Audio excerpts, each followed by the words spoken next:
Hello, and welcome to Wired for Change, where we look at the people, technology.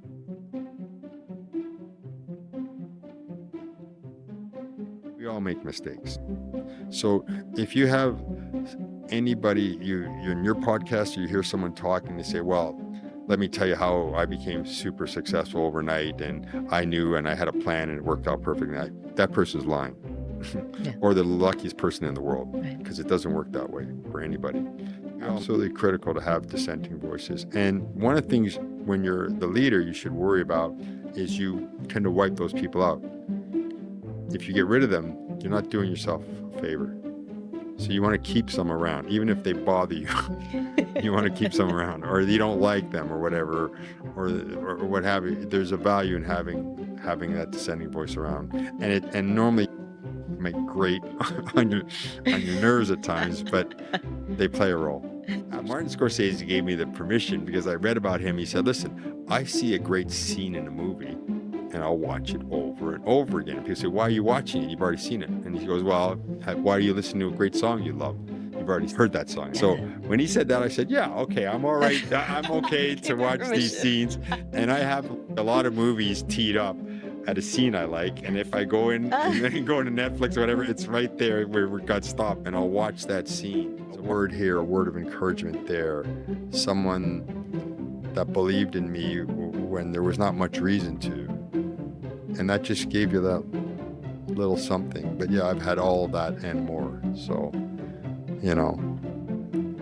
I did a podcast years ago, and I can tell you, there's no such thing as a self-made man. I firmly believe that. We all benefit from people helping us. All of us. And I tell people that over and over again. You're not self-made. I'm not. None of us are. Hello, and welcome back to Wired for Change, where we explore the people, technologies, and ideas reshaping our world. I'm your host, Amy Yee. Why is meaningful change so hard to effect when many people can already see the changes that need to take place? Today, I'm absolutely delighted to have Frank Baylis here with me, someone who's worked across engineering, entrepreneurship, healthcare, public life, and even film. And those are just the things that we know about. Today, our conversation is going to be about exploring what happens when you move between these worlds and what are the lessons that emerge about things like reoccurring barriers to meaningful change, structures that inhibit or enable action, and how we might think differently about leadership, systems, and impact. Frank, thanks so much for joining us today. Thank you for having me, Amy. I'm really happy to be here. Thank Looking you. forward to our conversation. Me as well. And Frank, the more I researched you, the more I was excited to talk with you because a lot of the things that you've done are actually similar to things that I've done in my own life, just at a much, much smaller and less successful scale. So I myself have a background in engineering. I've also been an entrepreneur. I sold my company for less than $1 billion. I worked in healthcare and seen kind of our health system in Canada.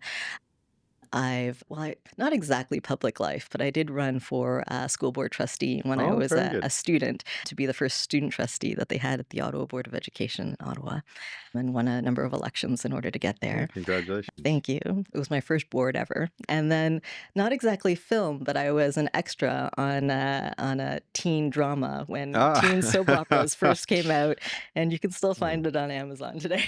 Oh, that's wonderful.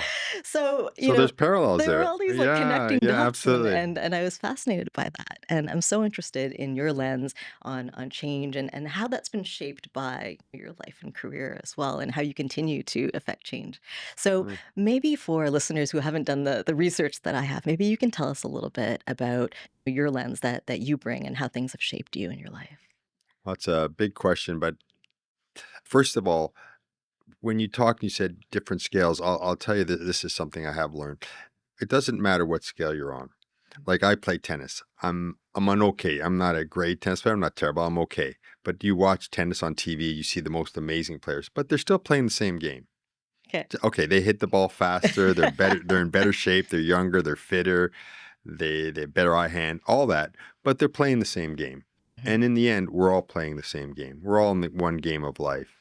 and that. And so, though I have touched on a lot of different things like yourself, I'd say that a unifying aspect of it is my interest of what I call internal calling. Hmm. These are things that spoke to me that I wanted to do. And what I have found in successful people, and I'm not talking success that's so that you're on TV or you've made a lot of money, but successful people in running and having a successful life are doing their calling. They're doing what calls out to them, and like yourself doing this podcast. So for me, you are a success. You're a success because you're going to impact the world in the way that you're meant to do it. And you're going to be doing what resonates with you, if I could say it that way. And I found that the more you do things that resonate with you, resonate with your core, the bigger outside success you're going to have too. They go hand in hand.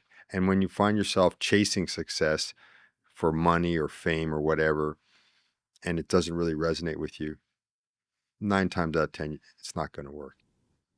I think that's going to resonate for Yeah. a lot of people who are trying to figure out what they're supposed to be doing, Yeah. especially now with some of the former options that we had changing so much in light of today's environment. Yeah. And so you started off in engineering. Was that something that resonated with you? Is that why you started It's a it? good question. It very interestingly, my father is electrical engineer, I'm electrical engineer, and my son is electrical Oh, engineer. really? However, my father was truly an electrical engineer. I'm more of a businessman politician, and my son is actually a musician, but he studied Nice. electrical engineering. I was actually supposed to be a lawyer. Oh, Oh yeah, because growing up, everybody said, "Frank, you're so argumentative. You always want to debate this. You want to debate that. You're going to be a lawyer." And back then, it was grade 13 in Toronto. I went to high school in Toronto, and you went to mhm, grade 13, and you could go and work at these little 2-week stints. I went and worked at a law firm. okay. And because you see lawyer on TV and you think this is what it is and that, and I went and worked there and I go, oh my gosh, no, I can't, I can't do this. And so I didn't know what I was going to do. And I was walking down the hallway and this teacher asked me, "Hey Frank, what you going to do with your life?" Like high school teachers do. I go, "I don't know. I'm not going to be a lawyer. Maybe do engineering." And he goes, "Well, you didn't sign up for calculus." I said, "Yeah, because I don't know what calculus is." He goes, "Well, you can't even apply." I said, he said, "You can't even apply unless you have calculus." I said, "Okay, thank you." I went and Figured out what calculus was. yeah, I signed up for calculus, which I actually enjoyed a lot. But so it's funny that I am what they say the apple doesn't fall far from the tree. So I have that education as an engineer, but and I think it's a fantastic education, a real foundational education. But I wouldn't say it's my core essence of what I had always thought I was going to be. No, Mm, I did that's engineering. right. I studied engineering. Same here. Yeah. Yeah, that's right. I should ask you. You're an engineer too, right? Yes. And now Yeah. you're a podcaster. But Right. would you not agree that it's a great foundation, I think. Oh, absolutely. Absolutely. It Yeah. helped me think about structure and where problems may actually be coming from Yeah, and how as you well. how you how you look at challenges. Exactly. Yeah, Exactly. Kind of analytical about it and Yeah, looking at that's right. the That's right. effects of it. Yeah. Nice. Now, would you say that engineering has shaped like how you view systems and like how you see problems? Absolutely. In the sense that it's for me, it's a wonderful educational system because whether I studied electrical engineering and what I studied today and what I studied in 1986, I graduated, and today, forget about it. It's two different worlds. However, the structural foundation of how to think, how to look at a challenge, how to say, okay, it can be addressed this way or that way. I think that serves you in many aspects of life. So, in essence, and this is something even I've spoken to a lot of teachers and professors are struggling with artificial intelligence existing. What are we actually teaching our kids? And what do we actually really need to be teaching them? Because we tend to think, okay, I went to school and I became an engineer in electrical engineering and I learned all these formulas. Or I went and studied history, for example, so I know the dates of all these things. Do you really need that anymore? Probably not. But what you do need is that foundational education and how to think, how to approach issues, how to approach challenges. And that artificial intelligence is not going to take away. So somehow we need to remember that when we're educating our children or even ourselves is that baseline education, the base of how to get through school, how to study, how to prepare for an exam, how to think, how to look at challenges. We looked at it from the engineering perspective, but there's other ways to look at it as well.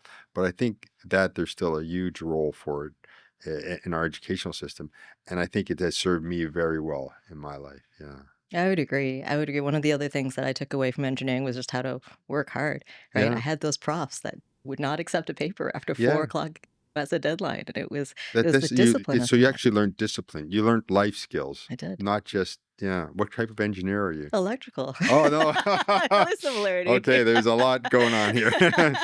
But that's it, right? Yeah. And though we're not necessarily using those formulas today, Yeah. but the foundation, if you scrape below the surface, we're using a lot of the foundational stuff. Yeah, Absolutely, though yeah. I'll tell you, I wasn't the best engineering student, and for a while afterwards, I still would wake up with out of a nightmare and think, "Did I actually finish that degree?" Is that right? Yeah, and that's what I have the ring for, right? Oh, is that right? Okay, you make sure. Yeah, it's here. It's Uh, like, "Okay, I did what it." school? What school did you go to? I went to Carleton. Wow, that's Yeah, great. yeah, I That's think there was a we had dinner that night after, the, National Health Tech Innovation Conference. I think everyone was going around the table saying they went to Waterloo, and I yeah, was the one yeah, person who that's said right. I went to What are you Carleton. doing here?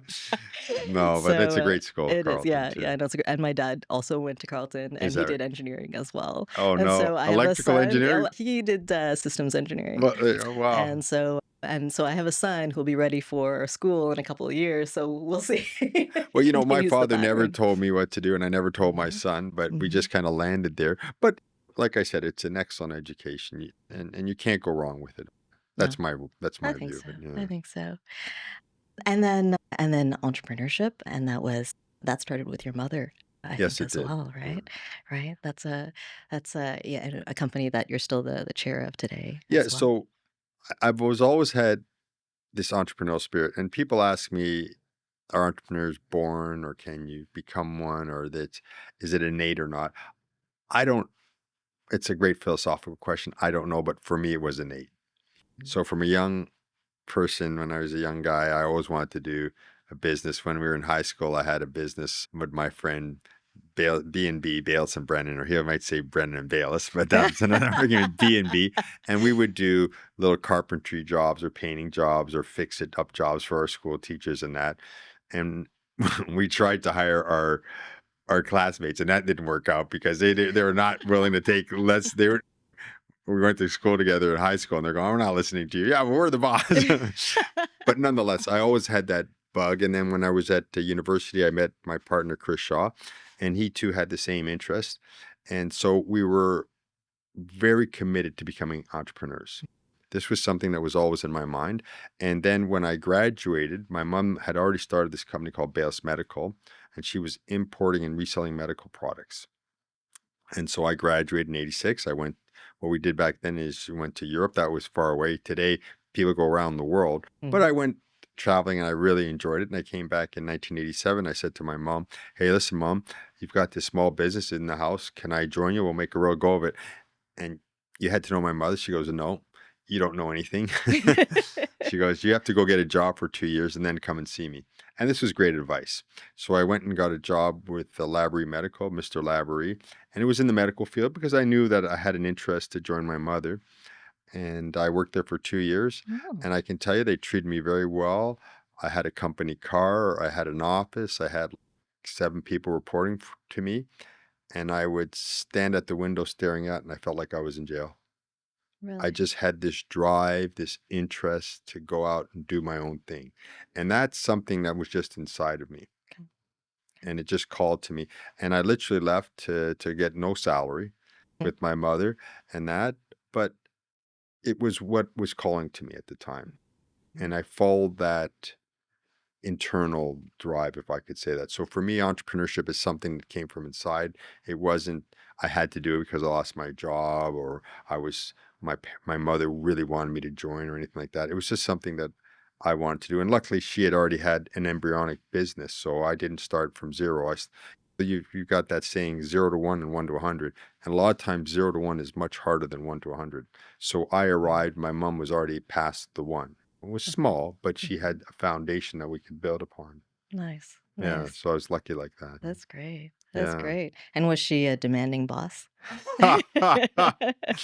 Yeah, that's so my mother is a life force. I'm gonna brag about my mother. She's Yeah, passed away now, yeah. but anybody that ever met her wouldn't forget her.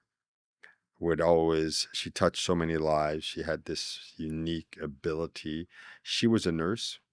She cared about helping people. She did entrepreneurship because she wasn't afraid to do anything.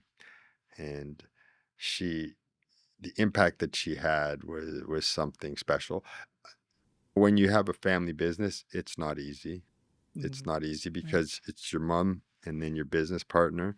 And so these are extra challenges that you have to negotiate through or to navigate through, if I could say that. So we had Absolutely. those challenges too, but Sure. It's I such a took it. great experience, though. Yeah. Like, I feel I don't know if kids work in the family business as much as they used to. I feel like that's not something that's changing. Even for my own kids, I was afraid to teach them piano Is that right? myself 'cause so I outsourced it. Okay. So someone else is teaching them piano. See, so I But didn't that's one of my great regrets. I'd love to play the piano, oh, and my really? mom wanted me to play the piano. It was one of the times I rebelled and said, "No, no, no." And I should listen to my mom. I always tell people, listen to your mom. I should have listened more to my mother. Okay. And I've got a lot of stories about when I should have listened to her business wise and everything, but listening to your mom. So if I would play the piano if I could now. Well, I'll tell my son you said that. You tell him that. You tell him, don't think about today. Think about tomorrow. Yeah. It's a beautiful skill to have. Yeah. It is lovely, and I am glad that my parents made me do it. Yeah, there you go. Right? And at the time you're grumbling and now you're like, "I'm really, really glad that It's you true. did that." It's true. Alright, She now I'm probably said, "I've had enough fighting with this kid, so all right." exactly, exactly. A few more years to go. Uh, And then on leading a public life, so just to touch on that a little bit, I actually interviewed, Sergio Marquis back in the fall about his book, Pursuing a Public Life, and getting more people involved and interested in doing that. What interested you in going that route? And what did you do there yeah, for so people? politics has always been a calling for me. It's Mhm, something that again, it's something that I felt inside, and so I knew that I wanted to go into politics at some point in my mhm, life, and it's a tough job. It's a demanding job. People think that politicians are living high on the hog or that's all roses and that. That's not true. And I would say a few things to your listeners, to you, I'd share.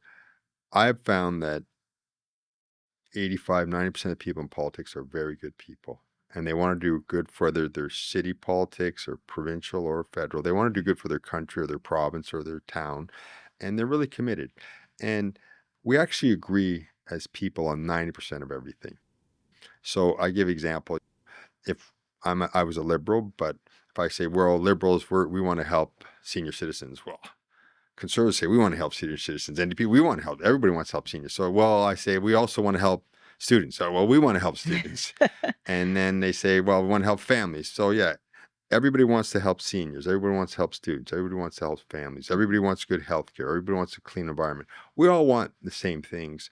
So, we debate and argue more about what's the best way to get there, and then we try, and sadly we do a lot of character assassination. So this guy, you're terrible, or you're this, or you're that, which is nonsensical in the long run, and I'm against that. But like I said, I learned that majority of people in politics are good people, and I would say that I made friends across the board with conservatives and NDP and that, and worked with them, and really enjoyed it. And what happened was I had this calling that I wanted to go into politics. And so when I turned 50, there was a riding that had been lost by the Liberal and member of Parliament had gone NDP, and he wasn't running again.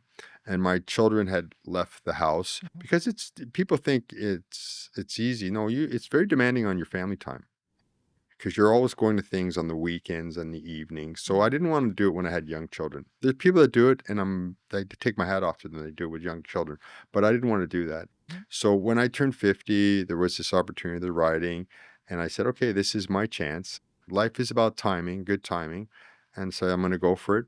And luckily, I won the nomination race, and I was part of the first wave when Prime Minister Justin Trudeau won his majority in 2015, and I was very glad that I had the opportunity to serve. I'm very proud of it too. Yeah. I'd say that, yeah. And I would encourage anybody at any level that they want to absolutely do it. And and if you do it, whether you get elected or not, you'll learn and win from the experience. I'm absolutely fully believe that. Do people come up and ask you about what it's like to do it and whether or not they should do it? Do people come to you for Yeah, advice? a lot of people do, Yeah. and I can tell if they're doing it for the right reasons. If they want to do it because you want to be famous or this or that, or you think it's a good life, you could probably get an easier life doing other things. Right. But if it's something that's calling to you, and I tell them, whatever you might, and I have a lot of young people talk to me, you might Mhm. be more to the left of me or more to the right in your views. That's fine. That's fine. But if it calls to you, absolutely get involved and Okay. do it. I encourage everybody to do it. And it is very rewarding, I would say that. Okay. Thank Yeah. you. Continuing on the theme of things that you did and perhaps the love story in terms of how you fell in love with film. Was it a love story? How did that take place? So yeah, everybody has their artistic outlet. Yes. And there's someone I read somewhere that said every one of us is an artist that has an artist inside of us when we're children, but it gets beaten Mm, out of us sometimes by the world or people say this or that. But every one of us has an artistic inclination, I believe. And mine is storytelling through movies.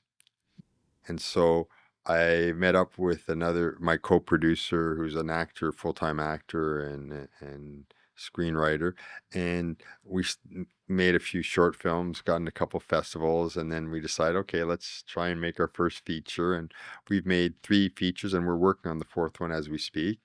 And they're available on an Amazon and they're low budget movies, inexpensive, I should say, whatever. And I always play a bit role in them. So I'm actually a member of the actor union. I am nice. an actor officially. Nice. I wouldn't say I'm an amazing actor. I kind of play the similar roles We're all where playing the same game though, we're all right, playing the Frank? You're same, playing yeah, the same but game as Brad Pitt or yeah. like Tom Cruise or Yeah, whatever. again, we're doing exactly the same, not at that level, but we're doing the same thing. Right. But yeah, so you know, I tend to play what I am, which is a boss man, or so either I'm the head of the RCMP, or I'm a lawyer, or a rich business guy, whatever. I tend to play people that Okay. reflect me, Okay. and I was gonna ask what roles you play. yeah, Okay. and we're working. We've just finished filming our last one, which we're filming. It's called The Last Cargo. It's going to be an excellent movie, and we filmed it in Colombia to be an analogy of the Democratic Republic of Congo, DRC. We Mm, can't film there, it's too dangerous. okay. And we're trying to expose what's going on with conflict mining, conflict minerals, Okay. cobalt, these type of minerals that we all use in our iPhones, in our iPads, in our computers, in our cars for all the battery stuff. And there's a lot of abuse going on Mhm. that's hidden. And we're just trying to expose that through a thriller. So we've Okay. got a thriller that we're working on, and we're every movie we've made, we've gotten better at it. It's Nice. normal, Yeah. and we've got a few stars in this one. And one of the ones we have is a guy named Ian Glenn, who's in Game of Thrones. Oh, okay. Now, I had no idea how big that show is around the world. So Okay. we're in the middle of Colombia, a small town, and people are coming up. "Oh, Mr. Glenn, can I have a picture with you?" And all that. I said, "Wow, you're a bigger star than I thought." Yeah. So hopefully That's that'll cool. help us get traction, getting it seen, getting it into film festivals and sold. And we hope to have our trailer ready for TIFF, where because TIFF also is a market where you sell your films. So we won't Wow. be showing there, but we're hoping to get some sales there. Yeah. Amazing. Yeah, And yeah. and again, like the entrepreneur as Yeah, well. that's right. I'm still a Gonna businessman. grow Yeah, things, yeah, right? yeah, yeah. Yeah, Amazing. yeah. And so no, it's going very good. And I'm very so far so I also work on the editing Mm, and as you put the film together, and it's a whole art to that as well. And yes. debating, do we have this scene, this angle? Or do we stop the scene here, show this, show that? I really enjoy all of that. And And my wife can't stand it because anytime I'm watching a movie, I'll say, "Oh, that was a mistake," because I've got the eye of an edit. After you've edited a film for yes. 6 months, you can't help it. Wait a minute. Because the way films are made, we say, "Hey, let's go and have a coffee." And then we'll leave here and we'll go have a coffee somewhere. Yeah. But we might fill the coffee scene, a week later. but you better be wearing the exact same clothes. You better have the same belt. There's a lot of logistics people don't think about. So I enjoy all that stuff. Or we might be filming and the boom might Mhm. go. You see a shadow. Oh, stop! Got it.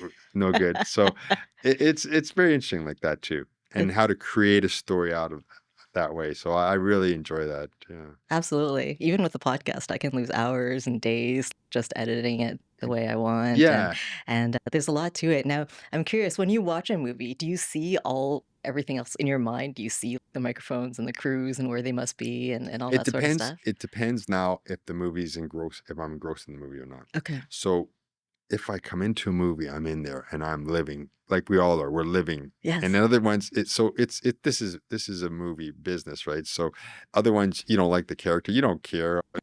That's the main person. Oh, they got shot. I don't. And they haven't touched you, so you're not living it.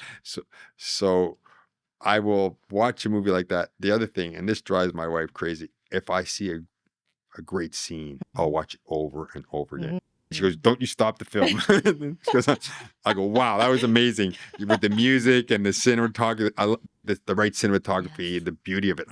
I gotta look at that again. She goes, "Don't stop the film." I can see why you would be difficult to watch Yeah, with. so I like to watch movies by myself, or well, I'll go to Or you're theater. forced to watch them by yourself. I'll go to theater and watch them, but a lot of them I'll just sit there and watch them. And I listened to Martin Scorsese once because we just had a around the kitchen table a debate about watching movies with my daughters. And that I said, listen, he said this: if you hear a great song, do you listen to it once? And oh, you've listened to the song. Well, I don't need to listen to that song anymore, right? Mhm. So Martin Scorsese gave me the permission because I read about him. He said, listen, I see a great scene in a movie and I'll watch it over and over again. And people say, why are you watching it? You've already seen it. And he goes, well, why do you listen to a great song you love? You've already heard that song. Get So it. when he said that, I said, yeah, okay, I'm all right. I'm okay to Give your watch these permission. scenes. And I have a lot of movies teed up at a scene I like. And if Yes. I go in and Ah, then go into Netflix or whatever, it's right there where we got stopped and I'll watch that scene. And yeah, well, there's scenes, it's called movie moments. okay, yeah. There's probably a couple movies that you love, and there's a moments there that it just comes together beautifully. Absolutely, Yeah. absolutely. What's one that comes to mind for you right now? Oh my gosh. Well, I like all kinds of ones. So one of the ones I like, we were just talking because of my son-in-law is here, and we're talking about in tennis. I'm a tennis player about Rafael Nadal speaking, and this isn't a movie, but this is a documentary. Okay. But when he's sitting there talking about when he first won Wimbledon and how this changed and how he speaks about what he's about to do and how they edit it, it's a fascinating 5 minutes of film that I've watched probably 10 times already. Amazing, And amazing. he said something amazing because it was 2-2. He's trying to beat Roger Federer. These are two of the greatest tennis players in the world at the time and for all time, having said that. And he was up and then he lost the fourth set when he should have won and it started to rain and it's 2-2 and he goes in the change room and then his uncle, who's his coach, what I'm going to say to him, he's going to be upset and all this. And then when he comes out, he looks at him and goes, I'm not going to lose. I'm not going to allow one negative thought. The way he does with his hands, he goes, he may beat me, but I'm not losing. I thought, what a thing to say. He said, he Nice. may beat me, but I'm not losing. He goes, not one bad thought. And the way he does it with his hands, I mean, it's not court. He just did that. And I'm looking at, and they play the music. The people editing know how to present it, but it's a powerful 5 minutes. Yeah, yeah, I love that. yeah. And but, I mean, you've got to have some favorite movie moments, right? We all do. I'm putting you on the I'm kind spot. of blanking right now, but I will say that in the first Wonder Woman movie, when she's kind of jumping up and decides she's gonna take the hill, and they're telling her like, "No, no, this is not the mission," kind of thing, and she's like, "No, we're gonna do this," and she gets up on her own and runs across the field, kind of thing, Yeah, and then everyone realizes that, you know what? it's Let's happening. back her up. This is happening, It's and then happening. she's getting shot at it, but she still makes it across the field. I actually really like that movement. And you It's so feel it. courageous. I Yeah, felt it. Yeah, and you feel absolutely. it in yourself, Yeah. and it takes you in there. A good movie, you see yourself in the characters, or you see, Yes. wow, that's what it is, Yeah. and you learn something from it too, Yeah. right? And you take that the rest of your life, Absolutely. and you'll think back in hard times or whatever. And me as a tennis player, I'm listening to this guy, and he's one of the greatest competitors. And even the other great tennis players said, I wish I could compete like him. But the way he looked and he goes, I'm not going to allow one negative thought. Done. What a nice. I know. And what a line. He may beat me, but I'm not going to lose. Nice. I Yeah, know. I was like, that's awesome. okay, that's something I'm gonna put into my armamentum going forward. Yeah. I'm not sure how to continue the podcast after this. I feel like Yeah. it's like a drop the mic kind of Yeah. moment. I am curious though. With on LinkedIn, you posted a photo, I think, of yourself in a helicopter, kind of Yeah. because you're a helicopter pilot. In this movie, I'm a Can you fly helicopter. a helicopter? Like, do No. you have a pilot's license? That's the magic of movie making, Okay. and it's a great story. I'm the helicopter pilot. I play a bit role again, Okay. but I'm the UN helicopter pilot delivering this guy and this new pilot that's going to do medevacs and all this. And actor and actress, when people are seeing outtakes and all, they're all going, I didn't know you could fly planes. He's not flying the plane, but the way you shoot the angles, the way you cross it Cool. over and you edit it, everyone's asking, when did you learn to start to fly planes? Or just, no, you can't. I cannot. Okay. But All it's right, I it's wanted to all part clarify of the that. filming and that. But I said to him, well, we've done a really good job. If everybody's asking you, when did you become a pilot? You know what I mean? Absolutely. Yeah, yeah. That's cool. That maybe. No, I cannot fly a I can see it helicopter. though. It's like very believable. I think that's why people ask you. Yeah. No, I can't. Okay. Okay, we won't rely on you to save Yeah. us in the. No, don't do that. All right. So thanks for taking us on a bit of a tour of your experiences there, Frank. I want to bring it back a little bit to systems change and some of the challenges that we might be facing, whether it's across healthcare or in other issues that we have in Yeah. Canada and also globally. I guess, are there any reoccurring problems or patterns that you've noticed over time that kind of strike you? Sure. For sure, there's something that I've noticed when you're talking about system changes, and Yeah. I would say two lessons I could share. First lesson is very few people can actually change. So what happens is they're working away and then more work comes in and it gets piled on, and they just, okay, I'm just going to knuckle under and do more and more and more. And they never stop, put their head up and go, okay, I can't go on this way. We need to pivot. We need to change. They just do more and more of the same. So that ability to stop and say, okay, I know I got from A to B doing it this way, but I cannot get from B to C doing it this way. I need to do it a different way. One of the businesses, and my partner Chris and I have built and sold over the years, and with my mom, 5 different businesses. And one of them we sold to Ernst & Young, which did tax credits and helped companies doing research and development. So I got to see inside of a lot of companies. And there's different patterns you'd see. One pattern we saw was a guy starts this company. He's quite good he's a technically very smart person, genius maybe in what he's doing, grows it up 3, 4, 5, 6, 7, 8, 9, 10, 11, 12, 13, and falls apart completely. And then he starts over again a couple of years and starts building up 9, 10, 11, 12, falls apart. Because when it got to that pivot point of 10, 12 people, he couldn't delegate. Okay. He couldn't change. And so he could never break through that barrier. Now, we were lucky because we started with a micro company. It was just my mom, me and my mom, and my partner, Chris, and we were importers. And then we had to go through getting that change. When you go from 3 people to 15, it's different. And when you go from 15 to 50, you need to change as the entrepreneur. If you don't change and you think I can run it that way, it's not going to happen. If you go from 50 to 250, again, you need to change the way you're actually running your own business. When you go to 1,000 people, it needs to change again. And it's not that I'm much smarter than other people. Other people grow companies too. But I learned that you need to be willing to change. And what got you from here to there doesn't mean it's going to get you to the next level. That's the first lesson. The second lesson is own your mistakes. Too many times, and you've heard people, well, I tried to do this and it didn't work because my partner took advantage of me, or I was going to do this, but my wife stopped me. And so they have an excuse for everything. They never say, I tried this and I made a mistake. It didn't work. I I don't know, but over the years I reflected, okay, I've had certain success and people ask me why. And I think honestly, one of the main ones is that whenever we made a mistake, my partner Chris and I were not worrying about who's to blame, what happened. We tried, didn't work. Okay, we know, don't do this again.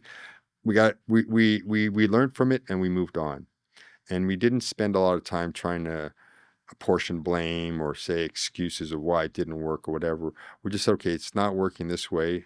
And Chris always says, if we're going to fail, let's fail fast. So if it's not going to work, that's okay. Not everything's going to work if you're pushing the envelope, but know it, understand it, and not say, well, it was so and so's fault, or it's because the government put the interest rates up, or the bank took advantage of us, or this customer didn't come through. There's a million and one excuses, and you can find them. We weren't interested in that. So I think if you're not interested in finding excuses, you're interested in growing.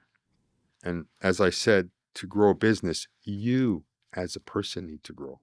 If you don't grow, you can't grow your business. I just had a tough conversation with a very good friend of mine who's also a business guy and saying, look, you've got to listen to some employees telling you something.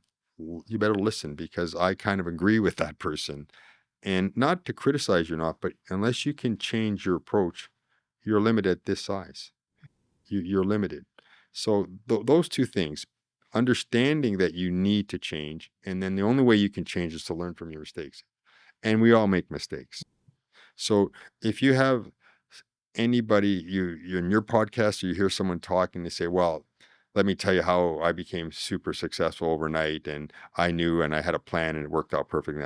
That person's lying. Yeah. Or the luckiest person in the world, Right. because it doesn't work that way for anybody. There's no this overnight success. People work at it, they fail, they try this, they try that, they break through, they come. It's the same for sports. Michael Jordan didn't make his high school basketball team the first time he tried. Mhm. Think about it. We don't think, well, this guy's so native talent. Wayne Gretzky said, people used to say, I read his book, and he Mhm. said, people say, he sees me going down and I get a bad pass and I just take and keep going. People go, what talent? And he goes, what are you talking about talent? He goes, I practiced that thing for hours and hours and hours and hours. It wasn't like because we just look and go, oh my God, how did he do that? He goes, well, I'll tell you how I did it.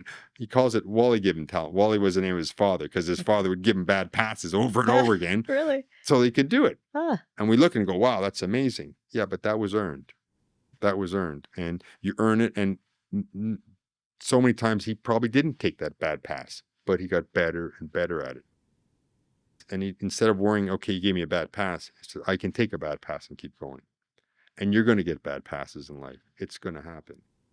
You're going to show up and the equipment didn't show up, or this person didn't come on time, or whatever's going to happen. It happens to everybody. And you can say, well, that's my excuse. Now I can go home. I've got an excuse. Yeah, that's not interesting. You have to find a way around it. So Mhm. those are lessons I would give. That's great. Yeah. They resonate a lot with me. I think when I was younger, I just kind of wanted to do so many things that I tried everything, and then I failed at a lot of things, right? And then I think that helped me to learn that it was okay to fail at them and to continue and try again Yeah, and try doing it and you again, would kind of grow from thing. that You do, if you did that. you Yeah, do. for sure. And then when you talk about your business partner and yourself and saying that, well, it's okay, we learned something from that. I guess it sounds like part of that was the two of you creating that environment to learn and grow and to keep trying. And I suspect you continue to nurture that environment for your staff and your employees as well, Absolutely. right? That's a very good point. Yeah. So you've got some bosses who are going to get onto you if you don't come through, or they're unreasonable in their expectations. I would say that for ourselves, our expectation is that you care, you work hard, you make the effort. We're developers of new procedures and new products. Not all of them are going to work. And you don't know which ones are going to work good either. You're developing, you think, well, it didn't work here, but guess what? They're using it over here. Wow, this is going amazing. That happens to us, right?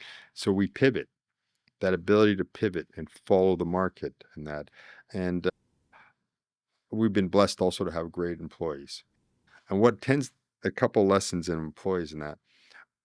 So maybe we had our first engineer or we had our first salesperson. They were okay, whatever. And then the third or fourth one, you get an amazing engineer. Wait a minute. this is what we can expect out of an engineer. Or you get an amazing salesperson and go, okay, hang on. Now I know. Now I know this is doable. Right. And then up the bar for everybody else because I've seen this person do amazing stuff. So that's another example of learning. You're first this person doing this, that you don't know. Maybe you hired a lawyer and they're charging you a lot of money and taking a lot of time. And then you try someone else, go, wait a minute, this is cheaper and way faster and better. Okay, now I know. So you have to go through that learning process, but learn through it. And don't get worried that you didn't hit it home run every time you stepped up the bat. It's not going to happen. Do you think as organizations or institutions get more complex and ecosystems get more complex, it's harder to set that culture of learning and that it's okay to fail and owning your mistakes? I think it's the opposite. If you don't do it, you've got no chance to keep up now because whatever we've done or learned today, well, as you see with artificial intelligence and the rate of change in the world, if you're not able to pivot and grow, you're done. And people often quote The Origin of Species and say Charles Darwin said it's survival of the fittest. He didn't say that. It was survival of the most adaptable. It's the most adaptable that survived, not the fittest. And people, so absolutely, you need to be really to adapt, to pivot, to learn, and then you can't do that if you've never going to accept failure. You just can't do it. If you're not going to accept failure from yourself or from your employees or your team members and all that. So being willing to accept that makes you adaptable. And that is how, if there's ever a time, it's now that you need to be able to adapt. And I feel for that for a lot of young people that are going to go get a career and then find out 2 years after they've studied for 4 years that that career is almost taken over by artificial intelligence. But that's okay if they're adaptable. They'll be able to adapt and keep going. How did you teach your own kids to be adaptable and resilient? Oh boy, that's a loaded question. I don't know if when you have your children, after you have your third, you realize, okay, they have their own personality. You have no impact and all I this and don't know. that. Um, I don't know. I was blessed. My wife's an excellent mother. I have 3 children. To speak about adaptable, so my oldest is studied electrical engineering, but he became a musician. My middle one was a lawyer at a big law firm and just stepped down after a few years to become a writer. Total change. And my youngest one was a mechanical engineer, and she was working at Tesla Wow. in California a few years ago and just said, that's enough of that, and up and left to move to London, England, go into the arts and study a master's in arts and it's into fashion, all that. So I don't know if I taught them anything, but for sure they're able to adapt their careers in a radical sense. And that I fully encouraged.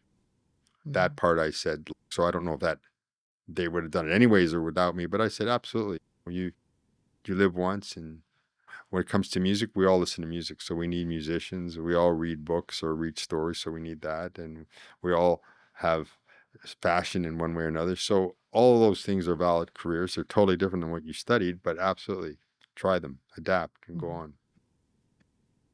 Now, I suspect that you're always looking for growth and Yeah, and change, right? No matter where you were, when you look back at your career in like the different systems that you worked in, were there some systems where it was easier to affect change and other systems where it was harder? absolutely. I mean, when you're the boss of the company, it's pretty easy. It's That's pretty right. easy to say we're going in this direction, and I don't want a lot of pushback. So Yeah. that's very easy. When you're in politics, it's very different than that. And it's one of the reasons that a lot of business people don't survive in politics because they're Mm, not used to this environment. And I would say even myself, I really struggled with it. And if I had to go back, obviously I've learned a lot, I would do things differently. And there it's called the art of the possible, the art of compromise. And compromise has become a bad word. Oh, this guy compromised, or this, you're compromising. Hey, listen, I tell people, if you don't compromise and you say, look, I'm not compromising. I'm only going to watch the movies I want to watch. That's it. I'm only going to go to restaurants I want to go to. That's it. I'm only going to do anything I want to do. Well, you cannot be married. You cannot have friends. You cannot have any life because you're uncompromising. So mhm. sometimes, no, you're going to go to a movie that you don't want to go to, but your spouse wants to go to, or your friends want to go to, or you're going to you're going to have to compromise. That's just life. And it's what you can compromise on and what you can't. And I think that when I would reflect maybe on having more political impact was understanding that I stepped away from a role as a CEO, president, into this role where Mhm. I didn't understand how to navigate that world as much as well I do now. I would say I learned a lot from it. Yeah, it's a different approach. But when you're talking to people who think about going into politics, and if they ask you, "Is it possible to drive change?" Yeah, absolutely, Yeah. absolutely is. But it comes from a different way. And certainly, if you're the CEO of a company and you're authoritarian in nature and you want to Mhm, dictate things, it's not going to work that way. mhm, Not at least not in the long run. And even if you can work it, it'll be short-lived in politics. You really have to bring everybody along with you, and people not just have to say, "Okay, we're doing it because boss said so," but we're doing it because we believe in it. yeah. We're doing it because it's going to work in the long run, and that. And so you see a lot of political things going on even today where people are pushing hard very abruptly in a certain direction, but they're not bringing people with them. Mm, Then it just disappears. It mhm, falls back. But if they take the time to educate, to talk, to debate, and do it the right way, people say, okay, no, this is the new norm, and mhm, this is where we're going. So I would say that I've learned a lot. I am involved in a non-formal way with the governments now, trying to bring healthcare and AI together because I believe in our healthcare system fundamentally. I want to see it work for all Canadians. And I believe done the right way with artificial intelligence and having the proper data and the structures around it, we could actually make our system a lot better. So I'm passionate about that and I'm involved. But now I have a different approach in how to do it, mhm. understanding politics. That's cool. You Yeah. can bring all of those things together, Yeah. which is great and powerful. It sounds like if I look at we were talking a little bit about owning your mistakes and accountability, Mm, and one of the things that I've noticed is sometimes there's a mismatch of your accountability and what you can control versus like where the outcome is that you want to have. So within your span of control, you might not be able to affect the change that's actually needed within the system, even though mm. you may believe in it, or perhaps somebody is not just not empowered because of the way the system has grown. The system has Yeah. grown Yeah. kind of based on the things that we needed before, right? Not necessarily oriented towards change or enabling change. Would you say that is there a way to? Because sometimes the technology is it's getting easier in a lot of ways, but the systems and the institutions that we've Absolutely. built around kind of the past and Yeah. older processes, what are your thoughts on So that? you're bang on in that sense that a lot of these challenges are not technical challenges, they're political challenges. So you often used to hear back then, we could put a man on the moon, but we can't feed everybody. You go, one is a technical challenge, the other one is a political challenge. Mhm.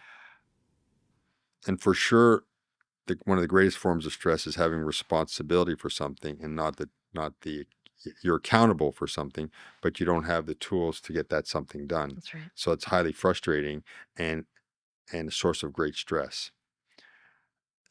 That's something that if you find yourself in that situation, you have to deal with it one way or the other. In the case of politics, what I came to realize is that you have to move the people with you. So you have sometimes person's almost a dictator says we're doing this and that's it. And this, I'll give you examples. You'll see these happen in our own government and all that, where the boss will get an idea, or the prime minister, and everybody, oh, that's not a good idea, but he or she rams it through, and then the next government comes in and just throw that out, and everybody goes, yeah, get rid of it, it's done, and it's done. Yeah. It's literally done. Now, I don't want to sound partisan, but I'll Mhm. give you one example. So, and I'm not trying to criticize Prime Minister Harper or not, but he decided to get rid of the long form census, which is a census that the government does to know what to make all kinds of decisions where our populations are all they're very needed. And he had got in his head he's getting rid of it. It's intrusive and it's not needed. So he got it out. There's something called the short form census, which is voluntary and it's not statistically valid. He got up and he said, look, this short form is good enough. It's statistically valid and that's what we're going to use from now on. When he said that, the head of Statistics Canada quit. He said, listen, my job is I'm here as a as a statistician. I'm not a politician, Mhm. but now you've moved me into politics because you're saying something I never said. It's not statistically valid. You cannot make decisions based on this short form. You need the long form. Now, we live in the era of big data. The dumbest thing the government can do is say, we want to be blind to data. We don't want it. No, you need it. So in our platform in 2015, we're going to put back the long form census. And no one's arguing with us, right? So one of the first things we do, we get elected, we're going to put back the long form census. And the minister who had taken it out gets up and he goes, well, when I took it out, I was like, well, it's like eating his words like, Right. what? You took it out? I go, well, I didn't mean to take it out when I took it out. Well, what do you mean to say? Okay, just eating their words. So just Yeah. put it back and forget about it. Right. And we put it back, it's done. It's forgotten about. But it's an example where one person got an idea and he had the power. He was a prime minister. He rams it through. They get rid of it. It's a dumb idea. And the next government that comes in says, we're putting it back. Even the people that implemented it, minister, just put it back and let's move on with our lives. Right? He wouldn't argue with you to just put it back. Everybody said, put it back. Right. And Right. we put it back and it was done. Yeah. You don't even hear about it Yeah. again. But that's an example where the decision was wrong. It was able to be rammed through, but it didn't hold anyways. It didn't matter. You're going to see a lot of that. And I don't want to get too deeply into politics, but with the president of the United States and all that, a lot of silly things, jamming them through. And the minute that person is gone, the system is going to go back to the way, not everything's going to go back the way it is, but all the silly things and the pet picadillos and that this person had are all going to just revert back. They're going to go back to what makes sense. So what makes sense? Canada and Americans are friendly nations. We're not the same people, but we get along by and large, and we trade with each other, and we're going to have good relationships with them because there's no reason for us not to. And one person cannot affect that fundamental change in my view. So I know it's worrisome right now, but in the long run, it'll be like these other example I gave you. Things that should be in place will go back to being in place because we both benefit from them. It's that simple. We benefit from good trade. We benefit from the back and forth. There's $1 billion that flows both ways a day between our countries. It's huge trade. It's the biggest trader for us, by far the biggest trading partner for them. So that's an example where I'm not as worried long term. It has short-term effects, and I don't want to say people aren't negatively impacted, but in the long term, it makes sense for us and for them to have good trading relationships.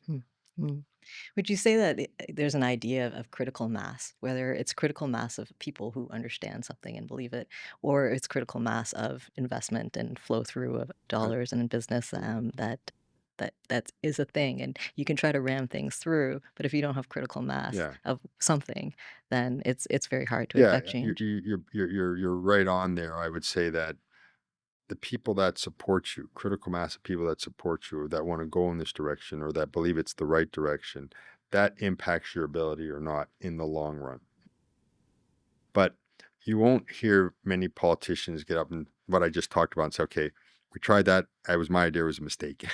So not because that's considered political suicide, right? So Right. no one will say, no, it's not my mistake. You didn't do it the right way. That's a classic. So where the idea was amazing, but they didn't implement it the way I had planned it. So that's why it didn't work out. That's a normal one.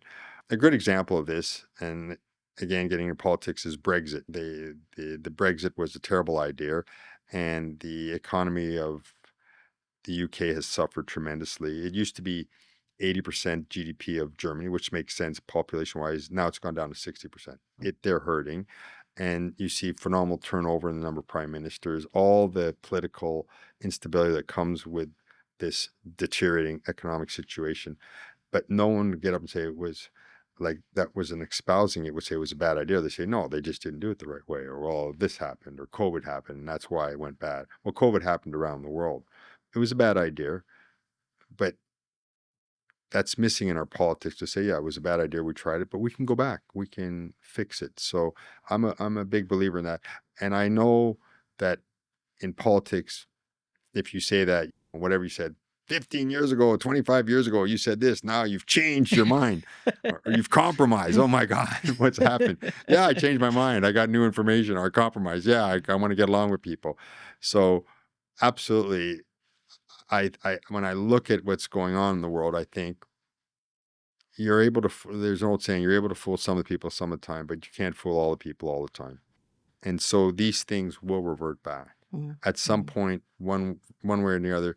The United Kingdom will get better trading relationships back with the European continent. It made sense for both of them. It's Yeah. going to happen. Okay. And we're going to get back to having good relationships with our southern neighbors because it makes good sense. So it's going to happen. Okay. Now, when it comes to driving change, the other thing I wanted to ask about was like boldness, sometimes going against the grain. What is the role of boldness here? Because we look at our country is often risk averse in a lot of areas, and sometimes we're taking a long time to build consensus or build that critical mass, right? But sometimes you need somebody who's very bold, like your mother, I think, Yeah, was very bold, absolutely. right? I don't know if you've watched the movie World War Z. Which one was that one? That was with That's Brad Pitt, and it was like the yes. zombies. And there was this whole idea of why did Jerusalem decide to listen to this one man who said there were zombies coming because it's ridiculous, right? And there's this whole idea of the 10th man because they realized that they were going along with groupthink for a Mhm. really long Yes. time and they were suffering as a result of it. So they appoint someone to be the dissenting voice in the room and they decided to listen to this dissenting voice and so they built this wall and they survived a little bit longer against the zombies. Right? I love this idea because sometimes, you got Yeah. to be a challenger and you got to challenge conventional thinking and people have to come along with you on that. So what just based on your experience, what do you use the role of that one voice or the Mhm. boldness? Well, there's that's excellent point that you bring up, and I'd say there's two things in there. There's boldness and there's dissenting voice, and both are needed. Both are needed, and and to fight groupthink, as you said. So first of all, boldness. You cannot. At least I believe you cannot be in an entrepreneur in anything if you're not bold enough. You can't take on this challenge of putting on a podcast. You need a little bit of boldness, a little bit of get up and can do to do it. People often confuse boldness with recklessness, Mm. and they're different. So entrepreneurs are bold, they take chances, but they do everything possible to make sure it works out for them. So it's not just I'm a risk taker. You hear these people, they exist. They exist. There's some, Right. and the story is always like this. The guy went bankrupt 10 times and then suddenly he's a multi millionaire, billionaire. It happens. People win the lottery. It happens. Right. So there is crazy boldness and you just keep failing till you win. Right. That can go. But then that guy's going to fail the 11th time. After the 10th time, he's going to lose everything he made. So don't worry about that. But most of the boldness has to be married with doing everything you can to minimize the risk that you're about to take on. So I would agree with you 100% that boldness is a key ingredient for entrepreneurship. But successful entrepreneurship also brings in risk reduction. Now, for dissenting voice, that is really critically important. You see, in the old days, the king used to have the court jester. Mm. People thought the guy was just there to make fun and jokes. He was there to go, well, that's a stupid idea for, and in the jokingness, maybe they'd say, oh, well, there's something there to what he said. There is a dissenting voice. Our entire democratic system is based on that. So you have the leader of the opposition. Now, what's unfortunately happened in our system, it's been perverted and they think they need to oppose everything all the time. And so what happens, we don't listen to them because we're against this. We're against the sun coming up in the east. We're against you saying the sky. They're against everything. So you just kind of turn off.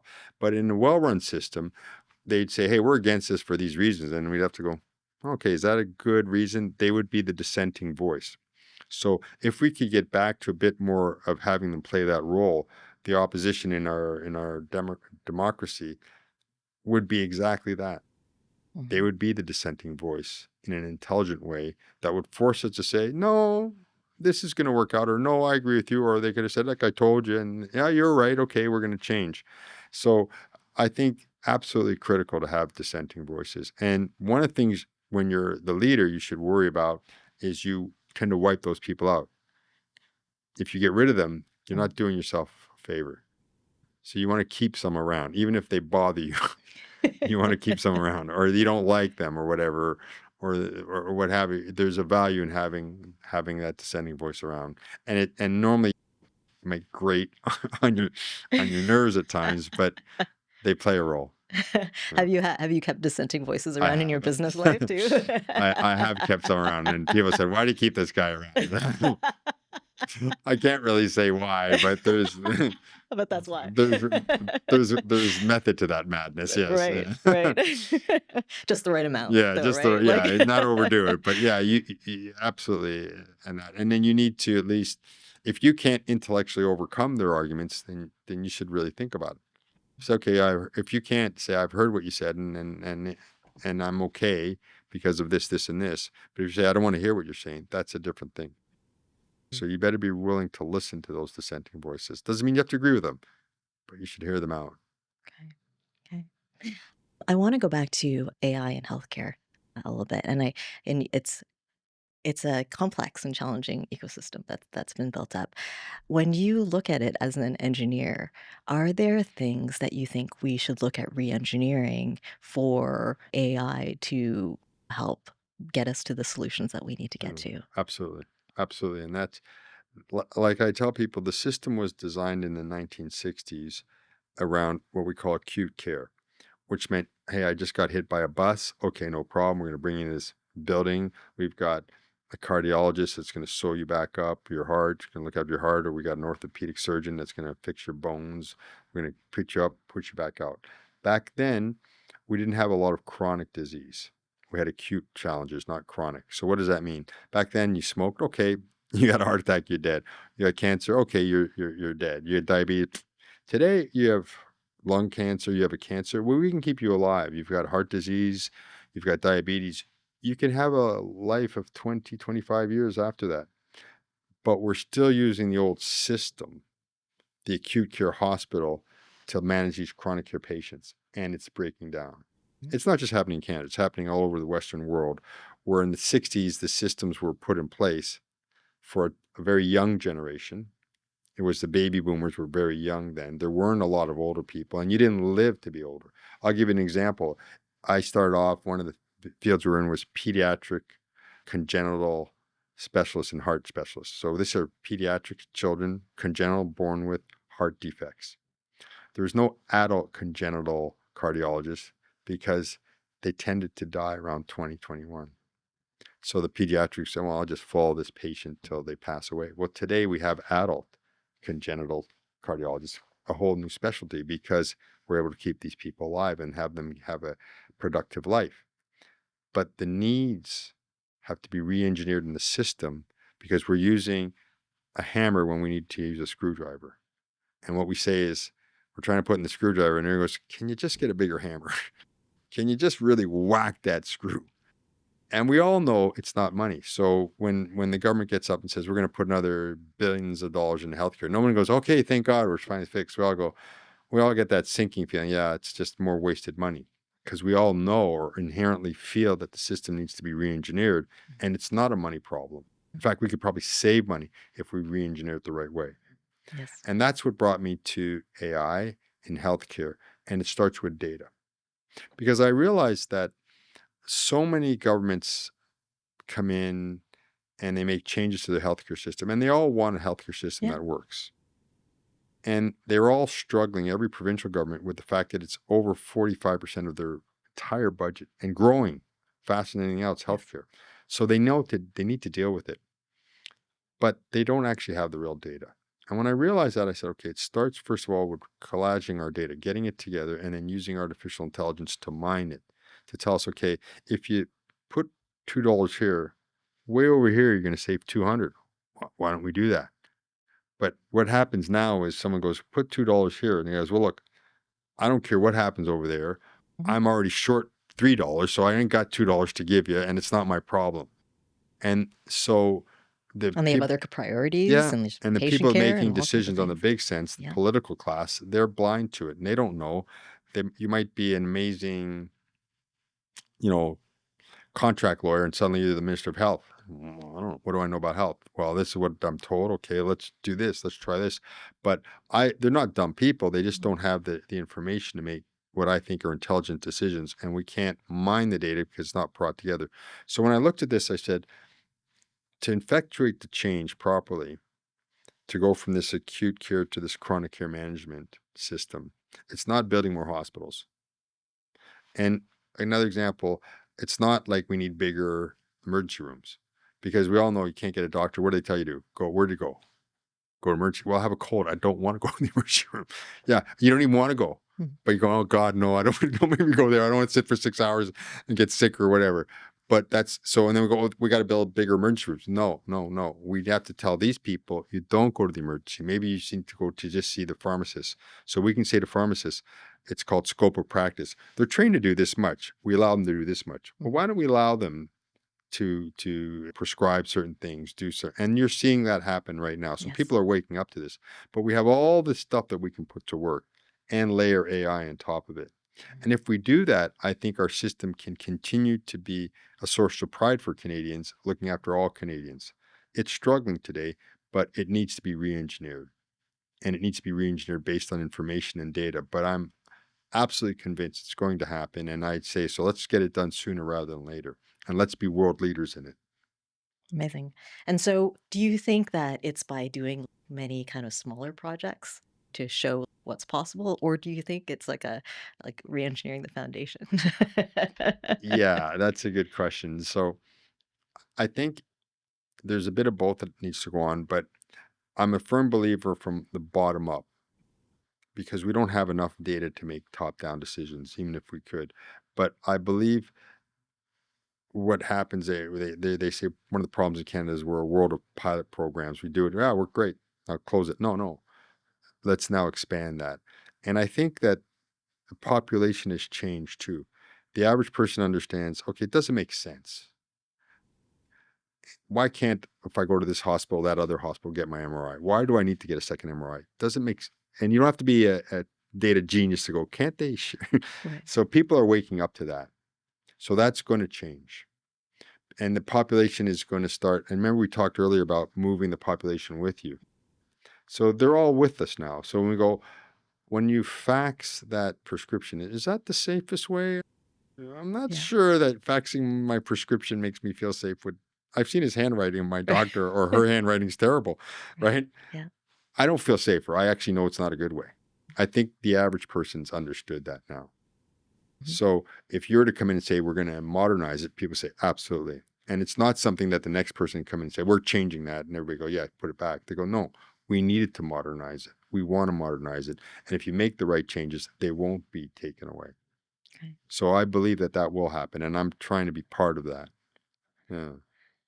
Now, we talked earlier about as the business leader, as the CEO of a company, you can sort of be a benevolent dictator, right? In a way, right? But with something like this, it's a lot harder to who is that person who's going to orchestrate or drive the change or a group of people who's going to Yeah. drive that. And I know that has to come from different places, but do we need to have someone in charge of leading that or someone helping to drive that or coordinate it? I would tell you that there's a lot of people working on it. Right? So there's stuff happening as we speak. I'm one of the many people that are feeding into this, and I see a lot of goodwill across the country. Mhm. Like smart people in academia, smart people in business and in government, and they've gotten to their that understanding that we need to move into the next level now. Okay. Whereas before, even 10 years ago, 5 years ago, you'd have a lot, hey, stay out of this. What do you need? What are you talking about? We don't need this data is private. You can't. Yeah. Where people are saying, no, we need to share this data in an intelligent way so Mhm. that we can know, okay, when COVID hits, we need to deploy resources here and not here. Yeah. Or you know what? For you, you better have a colonoscopy every 2 years, and your family history or DNA, we don't. You're going to be okay. We don't need to spend money on you, but spend more money on this person and that. Whereas right now, we just blanket it. If you're a man and you're over 50, well, you have to have your prostate examined, or if you're a woman over a certain age, you have to have a check for breast cancer. But maybe we need to say this person needs to be monitored very tightly because of family history and all this. They're very susceptible, and we've got to keep on top of it. And this one here, we can make what they call personalized medical decisions, Mhm. which we can't do now, but we should be able to. And with artificial intelligence and with the data, we'll be able to do that. That'll make the system better for everybody. Great. So it sounds like we're building critical mass. We've got some common vision. We've got some technology enablers, and it sounds like we're making progress. Yeah, absolutely. I feel very confident about that. That's exciting. Hmm. Good.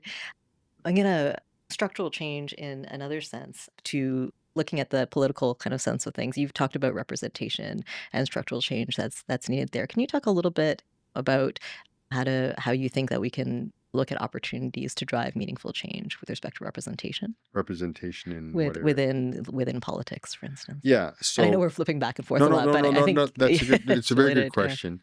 One of the things I tried unsuccessfully to do, Mhm. but I would do it differently if I had to try it Mhm. again, was I when I love that got. you're owning it. Yeah, that's it. Well, when I got there, I realized that the system was designed in a time that suited almost, if you go far enough back, white landowning men, and it has way too much machismo, way too much verbal abuse, if I could say it that way. Things that I think are completely unacceptable in the debate, in the way it's run. And this is a great turnoff for many people. It's a great turnoff for women. It's a great turnoff for many cultural communities where this is not accepted to get up and scream or denigrate someone because you don't agree with their ideas. So a lot of people that may want to be involved in politics are completely turned off. And that's not good. That's not good at all. So I wanted to see real changes. I put together a package. I got together with two people from the Conservative Party, two Liberals, two NDP, and Miss May from the Greens. Said, "Look, let's agree to try and put ideas together that are reasonable, sensible." And I ran out of time. I started too late, and I didn't have the right ordering when you get to present your bills and all that. But that's an example of something I realized, and I didn't have the skill set as a political skill set to push it through then. But I can tell you that a lot of people want to change the system. And what I didn't like or I don't like to see is okay, we keep the barrier up. And we see this a lot and we say, okay, well, we need diversity. Okay, so let's put you're from this cultural community. Okay, you get over here. Okay, you have this disability. Okay, you get over here. And look, we have complete diversity. Yeah, but the wall is still there. What you want to do is take the wall down, take it away, and I believe you get natural diversity when you do that. Mhm. It just happens because you either believe that everybody's competent and the best rise, and they'll come from whether cultural background or whatever, or they won't. Yeah. But what I saw sometimes is the walls kept up, and we just do what we call tokenism, Yeah. and then we point to the other side of the wall and go, "Well, it's okay." It's not.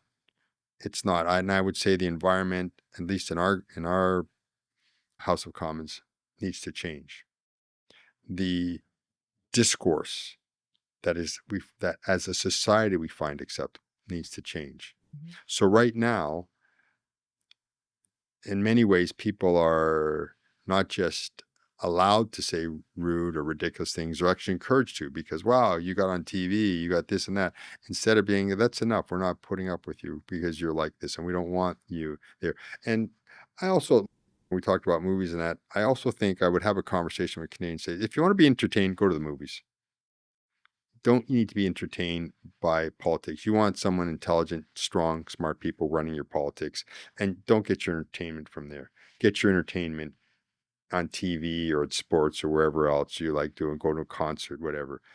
But I think too many times people think that politics has to be entertaining for them, and that's not good.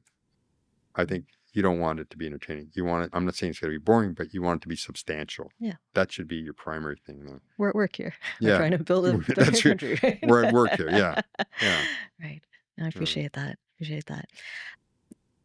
In having this conversation with you, Frank, for me, this is doing something that I've always wanted to do with the podcast, which is to have someone talk about their experiences leading and driving change. What worked better, what didn't work as well, what and to help others learn a little bit about what that's like and for it to I mean, sometimes it feels lonely driving change, I think, right? yeah, It can sometimes absolutely. feel lonely Mm, pushing something forward. You're a manager in a company, you're trying to drive change so that people aren't sort of stuck doing those things that we talked about at the beginning and yeah. freeing them to change.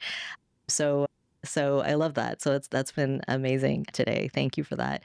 There's one more question that I wanted to ask you, and we've talked about a lot of things across all the different fields that you've worked in and dynamics, what leads to change and what doesn't, what some of the changes are needed for the future from the lens of an engineer, but then also from the lens of somebody who understands people.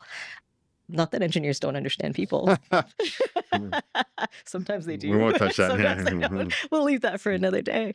But there's a talk that I give based on the book by Mitch Albom, The Five People You Meet in Heaven. And the idea behind that book is that sometimes sometimes the people who impact your life the most have no idea that they've impacted your life. and and sometimes you find out in heaven what it's all for, and how people have impacted your life or how you've impacted others.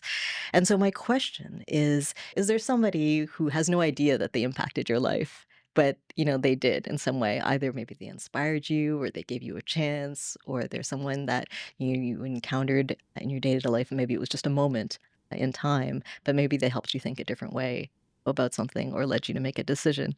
Yeah, it's a wonderful question. I've reflected on that. And obviously, you've got the simple answers, which are your parents. And I think majority of us are impacted. And I had two very, very impressive parents. And obviously, they impacted my life. Maybe they both passed away now. To what degree, I don't know on that. In terms of people that impacted my life that would never know about it, I think about it in another way sometimes. I'll give you an example. When I go to a beautiful park, like the park in Montreal here, we have Mount Royal Park, a beautiful park on the mountain. Someone fought to make that a park and did not let it get developed. And there was a developer that wanted to develop it. I guarantee you. If I walk along Lachine Canal and I can still walk and see the water, not every town along the North Shore or South Shore has access to the water. But some mayor, some person fought for me, and they don't know who I am. They don't know that I benefited from it, but I benefited deeply from it because they have impacted my life immeasurably. And now I'll flip that around too and tell you I work in the medical device business, and my mom's ethos, who was a nurse and cared for people, was so important to our company. And I struggled since we got bigger and she passed away and she was no longer involved and then passed away. How do I keep her spirit alive? And I tell people that work there, whether you're designing the product, packaging it, manufacturing, whatever, that's going to be used on someone's loved one Mhm. somewhere around the world. You are going to have an impact on someone's life. They're not even going to know your name. They'll never know it. But today you're having that impact. So I try and let a lot of people know, especially in the field that I work in, how critically important that is. And whenever I focused on that, I've known great success, even financial success. But it started from saying, how can I be that person to someone else, trying to help them? And they'll never know what we put into this or whatever.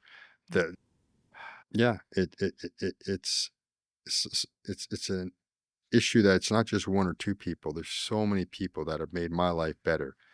The people that fought for the environment so I can breathe fresher air.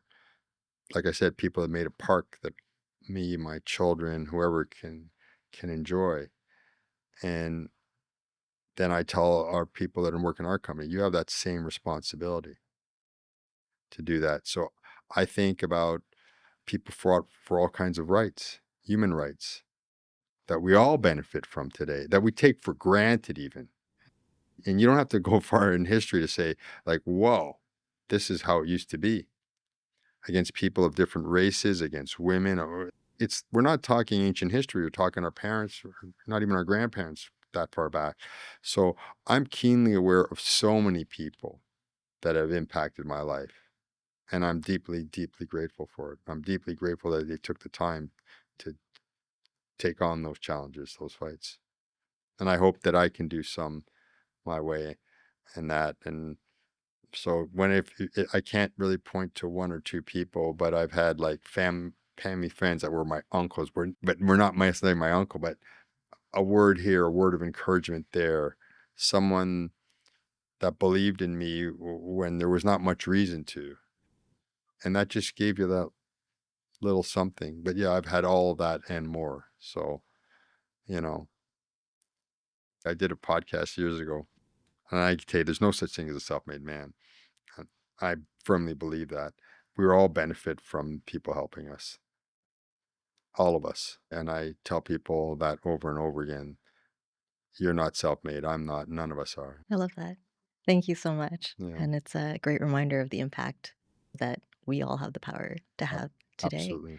and that it's worth it. Absolutely. Excellent. And if you know that, you're gonna have that impact.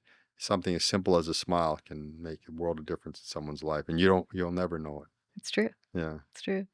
Thank you. It's a wonderful note to end on, Frank. Mm, Thank you again for having this conversation with yeah. me today and allowing me to share this out into the world. There's so much that I learned. Thank you. Well, thank you, Amy, for having me. And thank you for listening to another episode of Wired for Change. If you like conversations about change and how to drive change and what's happening in the world, I'd encourage you to subscribe if you're not subscribed already. And thank you again for spending time with us today. Bye bye.